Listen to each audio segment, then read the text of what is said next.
Shroud is both the most popular and the strongest parallel. The Parallel team just released many updates to the Genesis card set, and based on my calculations, Shroud got even stronger. So, whether you're looking to join them by building your first Shroud deck or trying to beat them by understanding how they play, this video will answer all of your questions. Welcome to the Freeroll.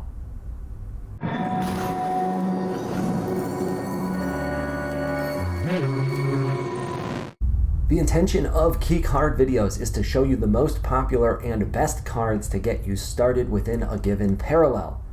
Maxing your deck with each of these will get you to 22 out of 40 cards, which is a great start to your first Shroud deck. Shroud is all about banishing 2 and controlling the Singularity. The Singularity is like a waste pile, but controlled by the Shroud player, and only Shroud cards can interact with it. Effects are where all of the banishing magic happens, so we'll start there. I have just 2 recommendations because while Shroud has many fantastic effects, the rest are a bit more dependent on your Paragon or your strategy. These 2, however, will be in all Shroud decks. And we start off with the Life Siphon. 2 damage for 2 energy is honestly just okay, but Life Siphon allows you to banish versus waste. If that 2 energy is enough to destroy the unit, it gets banished instead. This is great because it's going to allow you to easily banish any of the smaller units on the field, or you could pair it with really any other source of damage to finish off larger units and banish those as well.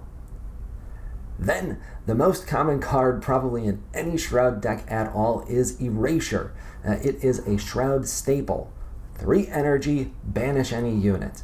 Very simple, very hard to stop, and once you've banished a unit, your opponent's not getting it back. Next up are the units, and this is where Shroud gets really interesting. I have 5 here, and all 5 of them allow you to take advantage of banishing units and or to interact with the Singularity. Let's jump right in with the first, which is the Singularity Steward. The Singularity Steward is a really nice unit because it's only 1 energy, so it allows for some quick board presence. The buff on Banish is really big though. He gets +2/+1 for every unit that gets banished, and in a Shroud deck you are going to be banishing units frequently.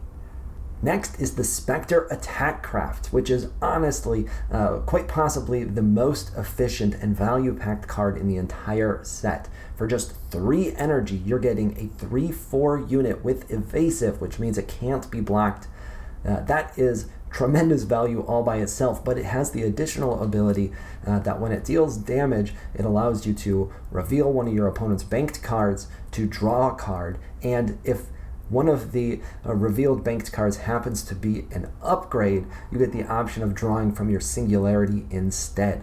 All for 3 energy. I am shocked that this one didn't get increased to 4 or 5 energy. Next up is one of the most common units you're going to find in any Shroud deck. It is the Honored Steward. This one, again, is tremendous value. 4 energy for a 4/4 unit is solid all by itself, but when the Honored Steward comes onto the field, he also allows you to banish another unit as well, which is insane for only 4 energy. Next is the Sacred Siphoner. Again, a really useful card. The Sacred Siphoner is a 3/4 defender for just 5 energy, which again is really solid by itself, but on top of that, it allows you to pull a unit from your Singularity to your hand when it enters the field, and then it allows you to do it again after it dies as well. That is a great way to pull a couple of units out of your Singularity, plus you have a lot more control over when it dies because it's a defender, which means you can use it to block a big attack. And then finally, we have every Shroud player's favorite legendary card, Bora, Wielder of Rage. Now, to be clear, Bora is a little bit less required, in my opinion, than he used to be, and that's because with the way that they have updated Brand, Brand himself can now serve as your win condition. However, in a New Dawn deck, as well as in a Brand deck, it is very helpful to still have Bora, Wielder of Rage, who essentially becomes an instant win condition when he hits the field, because you're going to have a ton of cards in your Singularity, which means he's going to be absolutely gigantic right off the bat. Important to note, however, Bora cannot be used in a Neve deck because Neve decks are limited to cards of an energy cost of 6 or less, and Bora costs 8. Finally, we have an upgrade called Mortal Echo. This is only 2 energy, but it's an upgrade that you're actually going to place on your opponent's unit. The reason is, once that unit becomes destroyed or banished, you're able to create a copy of that unit under your control. So Mortal Echo allows you to really flip the script on your opponent's win condition. You play Mortal Echo, and then you combine that with something like Erasure or the Honored Steward, so that you can banish it and immediately create a copy of that unit on your side of the field for just 5 or 6 energy. Very, very cool.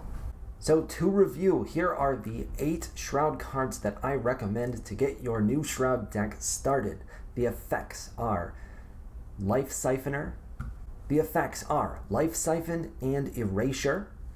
The units are Singularity Steward, Spectre Attack Craft, Honored Steward, Sacred Siphoner, and Bora Wielder of Rage.